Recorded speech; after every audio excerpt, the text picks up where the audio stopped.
La verdad, porque está seguramente requerido por muchos lugares, pero optó por venir a compartir con nosotros esta tarde. Así que bueno, dejo el micrófono a él, lo recibimos con un aplauso.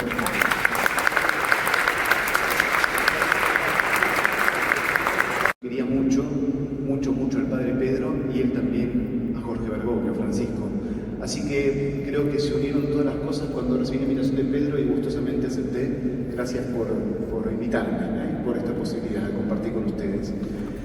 Bueno, compartirles un breve testimonio. Lo dije hoy en San Cayetano, en la misa que celebré la mañana, recién lo mencionaba con ustedes en la misa. Hablar de Francisco hoy, para el mundo es hablar de Francisco, ¿no? Nosotros no podemos, porque sería la historia, digamos, quedaría un poco renga, digamos así, ¿no? Nos quedaría una parte, no podemos amputar la otra pierna. Fue nuestro obispo, ¿no? Y eso es también parte de estar celebrando un año de la Pascua de esta persona, porque es la misma persona, el mismo hombre, el mismo pastor. Dios tenía preparado otro camino para él, más grande que nadie lo sabía, pero bueno, fue nuestro obispo también, ¿no? En junio del 92 se ordenó obispo auxiliar de Buenos Aires, estuve en la Vicaría Flores, tuve la dicha, providencialmente, de conocerlo de muy chiquito a él. Cuando llegó a Flores, a él le habían ofrecido, contaba en los últimos años, se animaba a contarlo más, otras veces le había ofrecido el nuncio Calabresi ser obispo y se había negado. Pero la tercera vez no le quedó otra, porque cuando estaba embarcando en la Manga justo, el nuncio le había acompañado hasta ahí y le dijo: bueno, nos vemos, Bergoglio. Le dijo: hay una cosa más, ya te llegó un nuevo nombramiento, así que no te queda otra que aceptar, vas a ser obispo auxiliar de Buenos Aires, le dice. El nuncio se lo dijo así como quien dice, ¿no? Que escuche el que escuche. Y dije, me embarqué y no tuve otra para decir. No pudo decir que no la tercera vez, ¿no? Y entonces él contaba que, bueno, le quedó así para quedar, no sabemos cuáles fueron los otros lugares, seguramente uno fue Córdoba, porque el cardenal Primateste lo conocía bien, él estaba allí. Pero bueno, aceptó en Buenos Aires. En Buenos Aires lo conocimos, quienes los hemos conocido. A ver, levante la mano, ¿alguien lo conoció cuando era obispo auxiliar de Flores? Así es. En Flores, algunos sí, en los años que era auxiliar. Ya arzobispo, mano, sí. Ahí somos mucho más, ¿no? Bueno. Claro. Como obispo auxiliar, allá por el 92, no lo había visto, la verdad, pero ayudaba, íbamos nosotros a la parroquia Luján de los Patriotas con mi familia, pero iba a otra parroquia en el verano, que era San Cosme y San Damián. Y allí, él, porque los padres iban todos de campamento a Bariloche, al SAC, el famoso SAC, que van todos los grupos parroquiales de campamento a Bariloche, vino un hombre un domingo a celebrar la misa a 11 de la mañana. No estaba el padre Federico Bernique, que era el párroco, y bueno, toca el nombre y me dice: hola, ¿tu nombre? Y yo digo: Daniel. Yo tenía 9 años. Y él me dice: bueno, hola, yo soy Jorge, me dice, el padre Jorge. Bueno, le ayudé toda la misa y el último dice: bueno, le agradecemos al obispo que quiso venir. Yo dije, me impresionó a mí con 9 años que me hayan dicho que ese era el obispo. La verdad que no, es verdad, tenía la cruz, el anillo, no lo percibí con 10 años, 9 años, pero esa simpleza, ese primer impacto, dice quizás lo mismo que puedo decir al final, hasta el último día, ¿no? Lo expresa ese primer conocimiento que tuve allá en enero del 93, como los últimos días que nos vimos el año pasado. Creo que, sos vos, me dice, Torrante, te cambiaste de parroquia, me dijo. Y le dije, no, en realidad esta es mi parroquia, le digo. Allá voy con mi familia los fines de semana. Y entonces me decía, bueno, ayúdame acá. Le digo, no puedo porque yo me confirmo. Ah, bueno, cuando tocó mi turno, se lo acordaba, él me dio un cachetazo. Vieron que daban, me dijo, ¿no te dolió? Le digo, no, pero me despertó la modorra, ¿no? Como quien dice, se aprovechan los obispos en ese momento. ¿Vieron la confirmación? Ahora ya no se puede hacer eso. Pero bueno, en su momento se hacía, allá por el año 93, la confirmación. Y después, la verdad, niño, joven de parroquia, perdimos el rastro, hasta que me topé con él en la adolescencia como joven en la Casa de los Jóvenes. No sé si alguna vez alguno escuchó, probablemente Pedro lo conoce. La Casa de los Jóvenes era una casa que había que en la Arquidiócesis de Buenos Aires, bueno, Silvia también, como no conocerla, ¿no? Donde la Casa de los Jóvenes nos nucleábamos nosotros, los jóvenes, que organizábamos eventos y cosas para otros jóvenes en la diócesis, ¿no? Retiros, jornadas, las misiones barriales, la vigilia del Buen Pastor, por ejemplo, la de este sábado. Silvia, que está en la pastoral vocacional, lo sabe. Tantas cosas que se organizaban allí. Yo organizaba junto al padre Adolfo Lozada y Alejandro Vena la misión de joven a joven. Y vino Bergoglio. Y la verdad, yo no tengo nada contra ningún otro obispo, porque son modos y son formas culturales. Corrachino me encantaba porque era bien italiano, ¿no? Con una familia que eran italianos, ¿no? Entonces no había cosa que te podía caer mal. Pero no dejaba Corrachino de mostrar, ¿no? Es el arzobispo, ¿no? El cardenal. Y Bergoglio abrió a los jóvenes y dijo, bueno, a ver, muchachos, chicas, ¿qué quieren preguntarme? Y nadie preguntaba nada. Porque un obispo que nos dijera a nosotros de 16 años en adelante, pregúntenme lo que quieran, ¿no? Era un gesto de, hoy parece una cosa, ¿qué está diciendo? En el año 99 no era tan así para nosotros, que el arzobispo dijera ello. Después vino Jorge Lozano, quien también siempre fue muy cercano a nosotros, pero en su momento, que el arzobispo dijera eso, rompió como una barrera, ¿no? Y eso fue el primer impacto que tuve. Son todas cosas que el mundo descubrió en el 2013. Y las cosas que fuimos descubriendo como jóvenes en el seminario, después cuando ingresé en el 2002, es que siempre tuve un corazón no fingido, no actuado, porque uno no puede actuar y fingir como algunos lo acusaban durante épocas, todo el 24/7, ¿no? O sos o no sos, no puedes actuar todo el tiempo. Un hombre misericordioso, muy misericordioso, que nos enseñó y siempre nos incentivó a ser misericordiosos con toda la gente, con el pueblo de Dios, y también a jugarnos por los últimos, por los descartados. Hoy es una palabra ya famosa, ¿no? Por los que están en los márgenes. En ese tiempo no decía todavía las periferias, ¿no? Y en el año 2000 nos hablaba de los niños. Yo tenía 17 años y me hablaba a mí de ir con fervor a otro joven a dar la esperanza de mi edad que no trabajaba ni estudiaba. Y eran chicos que empezaban a juntar cartones allá en el Bajo Flores, cuando no era común ver cartones. ¿Se acuerdan los botelleros? ¿No? Después desapareció eso. Pero ver cartoneros, yo veía chicos de mi edad y más chicos, la primera vez que lo vi acá en la ciudad. Me impactó. Él me dijo, vayan allá. Fuimos allá. Él nos había enviado a ese lugar. Me acuerdo que fuimos con el padre Gustavo Carrara. También estuvo acá Gustavo en esta comunidad, amigo acá en común con Pedro. Y bueno, a mí me impactó eso. Y él nos decía, bueno, ser cercanos con la gente. Y les yo me costaba mirar a los chicos, porque era tan dura esa realidad para mí. Salir de la cápsula de mi barrio, de mi casa, de mi parroquia, a ver eso, que ven chicos de mi edad que no estudiaban ni trabajaban. Tenían que hacer eso, ¿no? Trabajaban, era su trabajo, ¿no? Y algunos dirían que era rupturista con lo que venía antes y demás, pero él no lo hacía para romper con lo anterior, para hacerse notar que era distinto al otro. O sea, él jamás hizo algo para diferenciarse de Arambulo o de Corrachino. Eso no. Es no haberlo conocido decir eso. No lo hizo tampoco para diferenciarse o romper con Juan Pablo II Benedicto, así como era. Así como lo encontré de blanco, es como era como arzobispo. Y como era como obispo auxiliar, y Diego Fares, que en paz descanse, un gran hijo espiritual suyo, me dijo, Bergoglio siempre fue así. Y Diego lo conoció a fines de los 70, Bergoglio, con Rossi, con Ángel Rossi, hoy el obispo de Córdoba, que entraron juntos a la compañía de Jesús. Y yo hablaba mucho con Diego, y Diego me decía, Bergoglio siempre fue así, Daniel. Siempre. Y eso es lo que a veces marcadamente tiene la personalidad de una persona que uno va cambiando, obviamente que va cambiando, pero eso es importante. Y algo para decirles también de Roma, pero antes una palabrita también de nuestra diócesis, ¿no? Cuando Bergoglio ya estaba por dejar la diócesis, ahí salió en un currículum que se hizo público mío, lo hizo García Cuerva, lo publicó cuando me puso el nombre, me publicó que me llamaba el Papa en el 2023. Yo lo ayudé a él en el archivo personal a Bergoglio, ¿no? Porque me convocó él. Yo estaba primero trabajando en la universidad, cuando salí del seminario un tiempo, a Víctor Fernández, el cardenal, lo llama de rector de la Universidad Católica, y Víctor Fernández dice, ¿y a quién pongo de secretario? Ah, cuidado, pone a alguien. Dice, ya sé quién vas a poner, dice, llama a este chico era yo trabajé en otro lado. Y le dice, no, mira, pero lo tanteé, me dice Gali que está trabajando en el lugar. No, sacalo. que venga con vos ahí a la boca. Yo me enteré de esto después, Víctor Fernández me llama, voy a trabajar con él, y después me dice, el que me insistió dijo que venga, sos vos, me dice, ¿no? Lo mismo puedo decirle de por qué me convocó. No tengo ningún mérito, ninguno.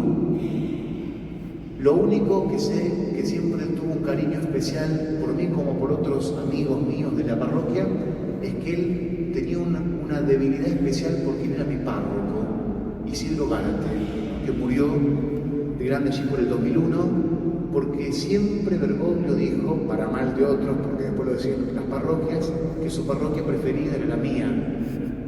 ¿Por qué? Porque encontraba en una misa de niños un domingo a las 9 de la mañana una misa con 500 chicos.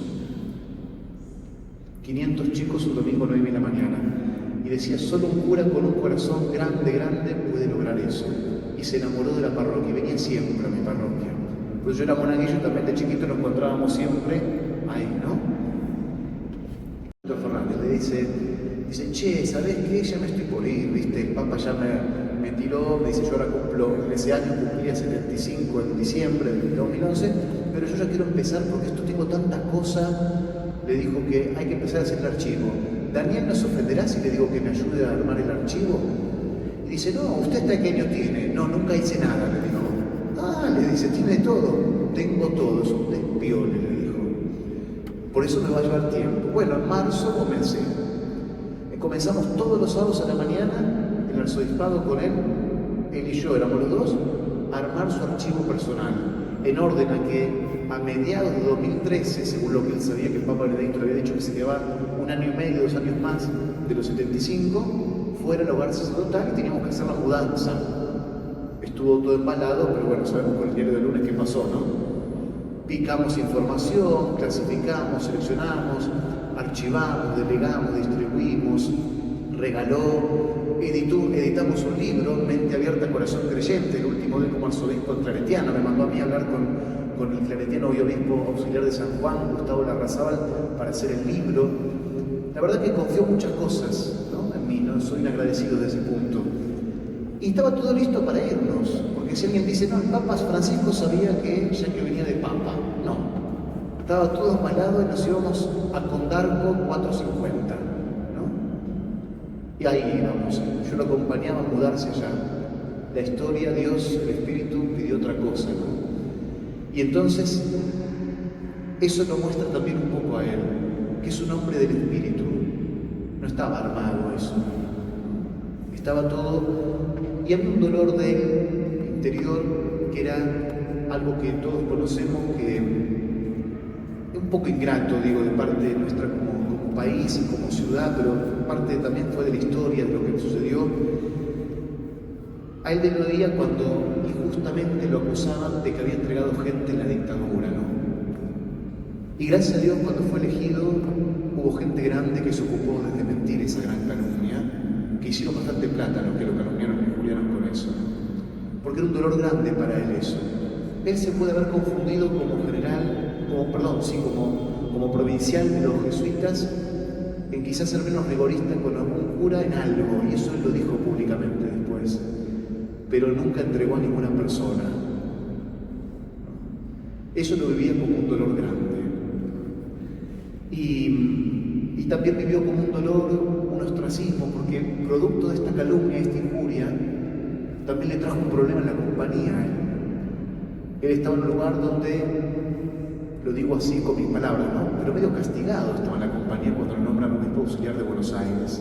Estaba en su ostracismo en Córdoba, muy desaprovechado, ¿no? Y eso siempre lo vivió con dolor en ese tiempo, ¿no? Y en el momento que compartíamos mucho esos sábados a la mañana, haciendo su archivo, él me contaba eso, ¿no? También como dando un cierre a todo su episcopado, en ese momento, digamos, al gobierno pastoral, que entonces el obispo era siempre, ¿no? Ya para ir al hogar sacerdotal, él estaba con dolor, pero agradecido por lo que había hecho en la diócesis, ¿no? Y hablábamos mucho de todo lo que había hecho en la diócesis, y le pregunté muchas cosas de cuando él estudió, cuando fue maestro novicio, provincial, cuando quería hacer el doctorado allí en Alemania, y lo llamaron antes de tiempo, ¿no? Para mandarlo a Córdoba, acerca de su familia, sus cosas. Y bueno, la historia continuó y en el 2013, cuando es elegido, vamos con Víctor Fernández a Roma y lo visitábamos todos los años, ¿no? Lo ayudábamos, lo acompañábamos, siempre ha sido un gusto acompañarlo a él y ver como un desborde que ahora todo el mundo podía aprovechar y disfrutar lo que nosotros lo hemos conocido, ¿no? En esos años, la gente de allí, de Santa Marta, del Vaticano, ¿no? Porque él casi era muy cercano con todos los laicos, las familias que trabajaban allí, los gendarmes, que es la policía, como si fuera nuestra policía de la ciudad, ¿verdad? Después está el ejército, que es la Guardia Suiza, para que lo entiendan, ¿no? Pero la Gendarmería Vaticana es como la policía de la ciudad. Él era amigo de todos, sabía los nombres, el nombre de los hijos de los gendarmes, de la esposa. Che, tu esposa, ¿cómo le fue el tratamiento de quimioterapia? Porque a mí me impresionaba eso. Yo dije, este hombre está hace 4 meses acá y ya sabe sabía los nombres de los hijos, que nacía un nene, le daba algo, ¿no? Y Fabián Pedacchio, un sacerdote aquí de Buenos Aires, que fue su primer secretario, él mismo estaba maravillado de eso y nos decía a nosotros, ¿no? Que no había visto nunca una persona con esa caridad tan exquisita. Una caridad exquisita, definió él. Me quedó esa frase, ¿no? Y realmente lo de él fue siempre una caridad exquisita. En pequeños gestos, en pequeñas cosas, cuando ni un superior en el Vaticano se acordaba el nombre de los hijos de un empleado. ¿Cómo el Papa se iba a acordar que mi esposa mañana se hiciera quimio o que mi hija cumplió 1 año el viernes pasado? Cosas que te impactaban y tenía tiempo para todo. No nos preguntemos cómo, porque yo aún estando ahí con él no me di cuenta de dónde sacaba fuerzas ni tiempo para hacer todo, para escribir una esquela a alguien y mandásela antes que termine el día y estaba pendiente del horario, ya son 4 horas de diferencia o tal país, mandalo ya, la esquela a este cardenal, tal cosa, un saludo, todo con el horario en la cabeza del usuario distinto. Una esquela, un llamado, un gesto, esto hay que enviar esta encomienda, me pidieron tal cosa. Impresionante, y no se lo notaba. Era una memoria viva para vivir pastoreando, ¿no? Y bueno, eso es una generación también de curas que no quedan. El otro día lo decía cuando yo inicié en San Cayetano, ¿no? Esos curas no quedan, no esperen eso de mí, que no sé si de Pedro, pero no esperen eso de nosotros, ¿no? Es gente de fierro como eran mis abuelos, quizás, como gente que ya no está, que no se puede creer, no se puede creer. Uno cree que duermen 2 horas al día nada más, porque todo lo que hacen no saben de dónde sacan las fuerzas y el tiempo para hacer eso, ¿no? Pero se hacían tiempo para todo. Gran alegría para mí convivir con él. Me convocó en un momento donde obviamente fue difícil decir que no. Sinceramente yo he compartido con algunos, nunca quise ir porque sabía que a mí no me iba a gustar estar allí. Yo soy más de una parroquia, ¿no? De estar en contacto con una comunidad, con la gente, no estar en un escritorio, ¿no? Pero cuando me lo pidió un convaleciente después de la cirugía de junio del 23 y le piden por favor que uno lo necesita, no queda otra que decir voy, ¿no? Con mi papá también grande, mi hermana con un problema de salud, dije vamos. Y allá fuimos, en manos de Dios, ¿no? Como decía el salmista, nos ponemos en manos de Dios. E ir y compartir este último tiempo con él fue una gracia enorme, ¿no? Quizá Dios todavía me dio, voy a decir algo que va a sonar raro, pero yo creo que es así. Es el don de la inconsciencia. Ustedes dirán, no, padre, el don es la conciencia, no. Es el don de ser inconsciente de dónde estoy y qué estoy haciendo. Créanme que el ángel de la guarda en quien yo creo y el Espíritu Santo me sostuvieron cada día y cada noche para hacer lo mejor posible mi servicio en un ambiente difícil, en un momento también complicado, con un Papa que empezaba a disminuir sus fuerzas y su atención en algunas cosas, ¿no? El Bergoglio que todos conocimos acá y el Francisco que vimos los primeros años, sabíamos que no iba a ser el mismo del último tiempo. Eso yo era consciente de eso. Y agradezco el don de la inconsciencia porque muchos momentos no fueron fáciles y sin embargo la fuerza que saqué dentro y lo que pude decir para decir, estoy seguro que eso fue de Dios. Fue el Espíritu que me sostuvo, no solo a mí, a otros que estaban con nosotros, también conmigo, para llevar adelante ese momento histórico, ¿no? Ese momento que uno era privilegiado, providencial, ese momento que uno lo enriquece en el corazón y que yo aún no decanté. A un año de su partida y unos meses de que llegué aquí a Buenos Aires, no decanté eso tampoco todavía, ¿no? Y le agradecía al Papa León también que me permitiera volver a la diócesis, porque también uno tiene que ser honesto en el corazón, y no quiero ser arrogante con esto, ¿no? Sino sincero con ustedes.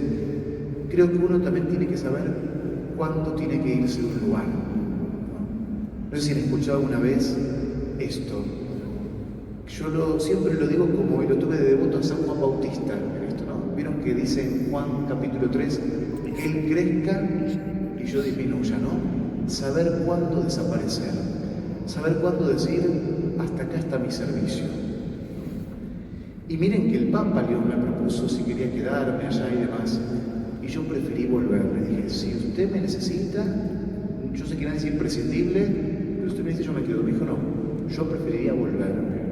Y me agradeció la honestidad. Yo prefería porque todavía hay un duelo no hecho, y no es sencillo. Ustedes se lo habrán imaginado y se lo imaginarán, que vos estás con el pastor que te convocó, con la persona que conociste, ¿cuánto? 30 y pico de años en mi caso. Tanto tiempo que ahora falleció, y ves a los pocos días otra persona de blanco. No es sencillo eso. En el corazón se mueve como, y esto por favor nada en contra del Papa León, al contrario, lo quiero muchísimo y él me aprecia también a mí. Pero en eso hay que ser honesto, de saber decir cuándo uno también tiene que regresar, ¿no?, a su comunidad, a la comunidad grande que es esta diócesis, ¿no?, a la que amo, a esta ciudad, en la que yo quise ordenarme, quise estar y quería volver, quería regresar. Así que para mí ha estado una riqueza enorme todo. El periodo ayudándolo a Jorge Bergoglio, celebrar hoy la memoria de Jorge Bergoglio, también de Francisco, para otras diócesis del mundo es también distinto, ¿no? Nosotros es algo, una excepción. Celebramos la Pascua de Bergoglio y de Francisco en este caso. En otros lugares lo celebran solamente como la Pascua de Francisco. Y eso creo que ha estado una riqueza enorme que Dios nos ha regalado a todos. Un gran pastor, un gran hombre trabajador, humilde, servicial, donde seguramente se lo han imaginado, pero la persona que limpiaba su sanitario todos los días es la persona que se arrodilló llorando como una hija el día que murió, ¿no? Quizá un cardenal no lo iba a hacer, pero lo hizo la señora que limpiaba todos los días su habitación, y eso lo logró él. Si alguien va al Vaticano, va a entender lo que digo. Las familias y los laicos lo aman. Y lo aman como un pastor que lo conoció a cada uno como hijo, y él fue su padre para todos. Aún al que le decía, se te terminaron los 5 años, ¿no?, los trató como hijos. Y creo que eso es algo muy grande que todavía, y lamentablemente también por muchas razones, que no vienen al caso, en contextos, tenemos nosotros que redescubrir aquí en Argentina y en Buenos Aires, ¿no? Es aquello que nos enseñó, que nos incentivó y que nos animó desde siempre, llevarlo adelante y que eso no muera, que eso no muera. Miren, les cuento una anécdota última antes de finalizar. Víctor Fernández, cuando es elegido obispo por Francisco en junio del 2013, lo invitan, ya estaba Poli, ya estaba su punza todavía, lo invitan a una jornada intergeneracional del clero montonera. No sé si estaba vos, Pedro, allá, julio del 2013. Y Víctor Fernández da una charla acerca de Francisco, de Jorge Bergoglio, cosas de... Y entonces dice, bueno, esto se los dijo a ustedes todos estos años. Le dijo al clero Víctor Fernández las cosas, ¿no?, el temario que desglosó. Al finalizar la charla, unos curas, escucharon bien, sacerdotes de esta diócesis, se le acercan y le dicen, perdón, Tucho, pero ¿cuándo Bergoglio nos dijo eso? ¿Cuándo Bergoglio? ¿Y cómo cuándo? Lo dijo en la carta de los catequistas, esto lo dijo en la Vicaría de Educación tal día, esto en la carta pastoral de Cuaresma tal día, esto en la misa de Corpus, esto en un Te Deum, esto... Y los curas quedaron, y Tucho cuando regresa a la UCA, yo trabajaba con él en la Universidad Católica, me dice, yo quedé sorprendido, porque... Y yo ahí se me prendió algo, digo, a veces no aprovechamos a la persona cuando está. Y creo que nos pasó eso. Los curas creían que Víctor Fernández estaba diciendo macanas. ¿Cuándo había dicho eso Bergoglio? En 15 años lo había dicho acá en la Diócesis de Buenos Aires. ¿No? Había hablado de esos temas. Y bueno, a veces nos pasa, ¿no? Quizá ahora que no está Poli, escuchamos las cosas que dijo el cardenal Poli, ¿no? Somos así y es humano. Pero creo que es más lindo mantener el legado de él. Muchos me preguntaban, Padre Darío, ¿usted se quedó con algo? Nada, no quise nada. Como mi madre falleció hace 13 años, yo de madre no quise nada. Lo mejor de mi madre es lo que tengo para darles a ustedes desde mi corazón. La educación que recibí en mi casa. Lo mejor que recibimos de Jorge Bergoglio y de Francisco, no esperemos tener un solideo, una virome, nada. Es que arda el corazón para anunciar a otros y mantener vivo su legado como el atleta olímpico, ¿no? Que transmite contagiosamente la antorcha viva, que su legado se mantenga vivo y que está más vivo que nunca, porque también vale decir que hay personas que esperaban con León que el pontificado de Francisco, bueno, ya está, demos vuelta a la página, ¿no? Se terminó y sus documentos ya están, y vieron el Papa León lo que está haciendo, ¿no? Convocó un consistorio en enero, le pidió a los cardenales que lean Evangelii Gaudium, la trabajaron 2 días, la expuso el cardenal Fernández, la trabajaron 2 días, hablaron de la misión del primer anuncio, ahora los convocó en junio de nuevo y les pidió que lean Evangelii Gaudium sobre el tema del querigma en el proceso catequético. Miren la actualidad de esto, la actualidad de todo esto. El Papa León continúa el legado de Francisco para aquellos que siempre, como instrumentos no de Dios, quieren decir que el Papa León vino a cambiar aquello que Francisco había traído. Y no es Francisco, es Jesucristo, ¿no? Porque la misión y el anuncio querigmático es evangélico y son cosas propias del ser mismo de la Iglesia. Y eso es importante también que tengamos presente, que la Iglesia también, el Papa León sigue la continuidad también de Francisco, hoy también como peregrino de paz en África, como está haciendo el Papa León, llevando el mensaje y la buena noticia de esperanza a tantos pueblos que lo necesitan. Muchas gracias.